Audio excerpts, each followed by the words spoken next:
मेरे जितने विद्यालयों के गुरुजन बंधु समस्त आरपी टीम हमारी और दूसरे विद्यालयों से भी आए हुए शिक्षक और यहाँ उपस्थित बच्चों और उनके अभिभावक, उनका सबका मैं अभिनंदन और स्वागत करता हूँ।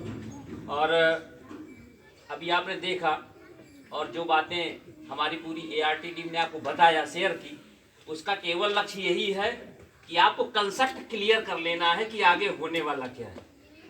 आपने देखा कि केवल 2 साल में, इन 2 सालों में केवल ऑपरेशन कायाकल्प और ये कोरोना की वजह से आ जाने की वजह से ये मिशन प्रेरणा उसी समय ये आया, एक लक्ष्य बनकर आया कि इस दौरान हमें कैसे अपनी तैयारी पूरी कर लेनी है। और इसी बीच पता नहीं कितने नाना प्रकार के पर डे एक शासनादेश आता रहता परियोजना से, और वो केवल बेसिक एजुकेशन को प्रभावी बनाने के लिए आता है। और उसमें कोई ये नहीं है कि अगर कोई चीज़ें आती जा रही तो आप सोचिए यार बोझ होता जा रहा है, हम लोग भी सोचते हैं। लेकिन अल्टीमेटली जो एक चीज़ ध्यान आती है लास्ट में, जब हम सोचते हैं कि नहीं यार वाकई कुछ गड़बड़ है, बेसिक में अभी तक कुछ ऐसी प्रॉब्लम रही है कि जो एक इमेज है समाज में, उसको उत्थान करने के लिए ही पूरा सरकार ये पूरा प्रयास कर रही है। और काफ़ी हद तक आपने ऑपरेशन कायाकल्प भी देखा होगा, आपने व्हाट्सएप के ग्रुप से जुड़े हुए हैं, मिशन प्रेरणा से जुड़े हुए हैं, कि ऐसे ऐसे स्कूल बन गए हैं जिनकी तुलना पब्लिक स्कूल कभी कर ही नहीं सकता था। और हमारे ब्लॉक की मैं अपने पर्टिकुलर बात करूं तो ऐसे विद्यालय हैं जो दूसरे विकासखंड टक्कर में ले भी नहीं सकते हैं, ना आ सकते हैं कभी, ठीक है ना। तो कैसा हुआ, ये सब आपके अपने प्रयास से हुआ। सरकार ने भी ग्रांट देने में किसी तरह की कोई कसर नहीं छोड़ी। ग्राम पंचायत के माध्यम से जितना हो सका उनसे, हम निगेटिव नहीं सोचते हैं, जितना कराया बहुत है। बाकी दूसरे सीरीज में हो जाएगा, 15वें राज्य वित्त में जो पैसा आएगा उससे हम अपना काम करा लेंगे। लेकिन जो हमारा सेक्शन था, यानी जो कंपोजिट ग्रांट हमें मिली, उसको हमने कैसे सदुपयोग किया। नंबर 1 ये आता है कि आपने विद्यालयों को काफ़ी अच्छा बेहतर बना दिया है। काफ़ी हद तक आपने केवल फर्श टाइलीकरण छोड़कर मानक पूरे प्राप्त कर लिए हैं। अब अगला काम दूसरे विभाग का है, उस पर हम ज़्यादा नहीं जाएंगे। अगले सत्र में 15वें राज्य वित्त में पैसा अलॉट हो गया है, वो आपको फर्श भी बना के दे देगा, यानी टाइल्स होगा।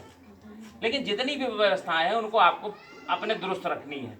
अब आप आ जाइए कुल अपने पढ़ाई सेक्शन वाले में, जिसका आपका मूल्यांकन होगा as a headmaster, number ज़्यादा है यानी 12 नंबर होंगे, और जो सहायक अध्यापक उनका 10 नंबर होगा CR के लिए, यानी करेक्टर रोल आपका लिखा जाएगा। उसी से आपका पूरा प्रमोशन, जैसे सुनील जी ने आपको बताया, थोड़ा पूरा जो आधे ऊपर आपका जो भी प्रगति होनी है आपके व्यक्तिगत कह लीजिए, आप जहाँ पे आप कार्य कर रहे हो उसका, वो एक पूरा ढांचा तैयार कर दिया है कि आपका जो भी बेनिफिट होगा वो केवल CR पर ही बेस्ड हो जाएगा, और उसके नंबर अलॉट हैं। अब इसमें कोई भी ना इफ बट नहीं हो सकता है कि ये होगा ही नहीं।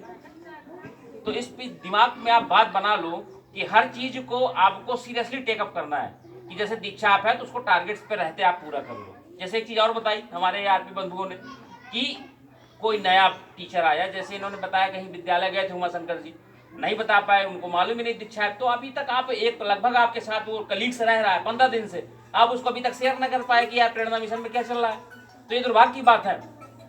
आपको हर चीजें उसको अभी तक पूरा अडॉप्ट कर देनी चाहिए थी, और लिंकअप कराते हुए उसको अपने मिशन प्रेरणा के अंतर्गत आत्मसात कर लेना चाहिए था। अगर नहीं किए हैं तो कोई बात नहीं, मैं एक दिन अभी सेमिनार करता हूँ, उन टीचर्स को बुलाना भी है जो नवीन आए हैं जितने, उनकी एक इसी पर प्रेरणा मिशन पर ही होगा, इंट्रोडक्शन भी हो जाएगा, पूरा बाकी इस जो एक मिशन चल रहा है उसमें हम उसको जोड़ भी लेंगे कायदे से। लेकिन आपका तब तक आप उसको पूरा इसके बारे में ABCD पूरा बता दीजिए, कैसे क्या करना है। आपको सहयोग उनसे लेना है क्योंकि नए हैं और काफ़ी आगे उनको काम भी पढ़ना पड़ेगा, तो इसकी वजह से आप पूरा उसको पूरी जानकारी दीजिए। तीसरी बात आपने देखी कि कैसे TLM जितने भी इन्होंने यहाँ पे दिखाया अलग अलग विद्यालयों में कितना अच्छा प्रयास किया, उसका रिजल्ट भी आपने देखा। गुरुजी ने अभी बताया आपको कि कैसे बच्चा हर चीज़ पर अट्रैक्ट होकर उसको रिस्पॉन्स भी कर रहा था। तो ये TLM के माध्यम से कितना बड़ा इंपॉर्टेंस है। पहले धनराशि 500-500 भी आती भी थी, बीच में थोड़ा 1-2 साल ब्रेक हो गई, अब लगातार फिर आ रही है एज ए कंपोजिट ग्रांट में। तो उसको आपको नए सिरे से लाना है। देखिए जब भी कोई टीम आएगी, अब क्योंकि विद्यालय 15 फरवरी से खुला है जूनियर, तो जैसे खुलेगा वैसे जब टीम आएगी तो केवल आपकी ये अभिलेख देखेगी कि आपने जो काम करा दिए गए थे ऊपर वो है विद्यालय स्तर पर कि नहीं। रीडिंग कॉर्नर आपका व्यवस्थित है कि नहीं, नहीं बंद दिखता नहीं है तो दिक्कत होती है कि हम आपको कितनी बार उसको बोलेंगे, टोकेंगे। जो चीज आपका चल रही है वो हमारे निरीक्षण में भी है। रीडिंग कॉर्नर विद्यालय का बना है कि नहीं बना, हम उसको एक लापरवाही में ले लें आप, या कह लीजिए हमको भरना है उसको, तो अगर नहीं बना तो भी हम मुँह के दिखा देते नहीं ऑल इज वेल, लेकिन वो गलत है। तो आपको जो चीज मालूम है कि रीडिंग कॉर्नर आपसे बार बार पूछा जा रहा है, तो आप उसको कॉर्नर के रूप में व्यवस्थित कर लीजिए। कोना ही तो है, उसमें पूरे किताबें डिस्प्ले हो, जो 5,000 की दी गई थी, जूनियर में 10,000 की दी गई थी, प्लस स्पोर्ट्स का पैसा भी आपको दिया गया था, आपने लिया भी है, लेकिन वो दिखता नहीं, वो पैक पड़ा हुआ है। तो जो पार्टी आएगी वो वही देखेगी कि ऑपरेशन कायाकल्प में इतना पैसा खर्च हुआ, कंपोजिट और लाइब्रेरी के लिए हमने इतना दिया, स्पोर्ट्स के लिए दिया, वो दिख नहीं रहा है, कहीं एक कोने में बंद पड़ा है, तो क्या देखेगा। और उतना उस समय आपके पास समय नहीं होगा कि आप उस 10 मिनट या 15 मिनट में उसको सजा लो कहीं पे। तो उसको एक रूटीन आदत में शामिल करिए कि हमको रीडिंग कॉर्नर पढ़ने देखना है, जाला तो नहीं लग रहा है, किताबें सही लगी है कि नहीं लगी है, क्योंकि विद्यालय जब खुला होगा तो वो क्रियाशील हो जाएगा, क्योंकि बच्चे आना शुरू हो जाएंगे। तो आपका एक वो किताब भी बनी हो, सॉरी पुस्तकालय सामग्री पुस्तक वितरण पंजिका भी बनी हो कि आप उसको पढ़ने दे रहे हो, उसका पूरा अभिलेखीकरण करिए। तो जब आप कोई चीज दिखाओगे उसी का नंबर है आपके पास। जो सुनील जी बता रहे थे आपसे कि हर एप्स को आपसे वो देखेगा जब आपकी सीआर लिखी जा रही होगी। अगर आपने टास्क पूरा नहीं किया, जैसे अब हमारा है ब्लॉक का हमें की टास्क मिलता है, उसको हमको एन केन प्रकार कोई बहाना चलता ही नहीं। बीसी में जब महानिदेशक महोदय सामने होते हैं हमारे, वो तो एक ब्लॉक की समीक्षा कर लेते हैं कि स्कूल के रूट तक पहुंचते हैं कि आपका ये फिगर कम क्यों है, बताइए आप।